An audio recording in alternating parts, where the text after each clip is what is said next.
So when I sat in casualty or emergency for 6 hours with my broken arm, I knew it was serious because the pain was through the roof, and yes, the bone was sticking out like that. I knew I needed a bit more than a poultice for this one. And I'm so glad God doesn't tell you the future. And I didn't know I was going to sit there for 6 hours. You know why I sat there for 6 hours? Because the whole system is chocked up. And I'm sitting there listening. Nurse says to the person, yes, what's the matter? Oh, my heart's racing. Next one, my blood pressure's gone up. My finger's sore.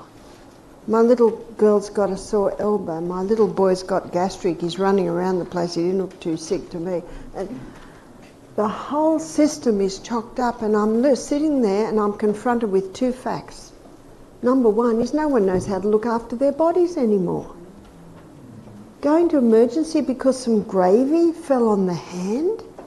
We don't even know how to fix a burn. And so my husband went and said, my wife is in serious pain. They said, she's on the fast track. I'd hate to be on the slow track.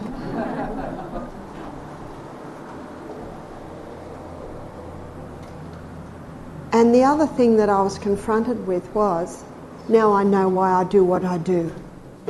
I've got to get this hand fixed out and I've got to go back to work on teaching people how to look after their bodies. And so let's go on a journey through our gastrointestinal tract. I also now know why there were 4 doctors that used to get me to go to their town to teach this. Because they know if the average person knew this, it would cut down emergency. So that the only ones that go to emergencies are really true emergencies. So we're going to start with the mouth.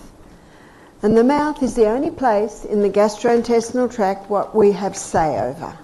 We don't have say over anywhere else. And by the way, the gastrointestinal tract is a hollow tube.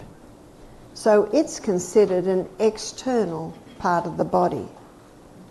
Anything that goes into your gastrointestinal tract is not part of you or me until it gets broken down to tiny little substances, then absorbed into the blood. Then it becomes part of you or me. And that's why a mother said to me, my little boy's got a cold and he keeps snorting and swallowing, and it's all going inside of him. I said, oh, actually it's not. It's just going into his hollow tube and it's going to come out the other end. And then I had a mother who was totally distraught and distressed. She said, I'm so embarrassed to tell you this, but my baby was on the grass and she ate some dog droppings. I said, it's all right, it's just going to go in one end, come out the other. And by the way, if a baby will eat that, how come in a year they're fussy? Do you ever ask yourself that? What makes a child fussy? Well, I can tell you now, if you give a child a chocolate, they'll never eat that bowl of salad. Yeah, sorry, it's us. We're the ones that dictate the taste.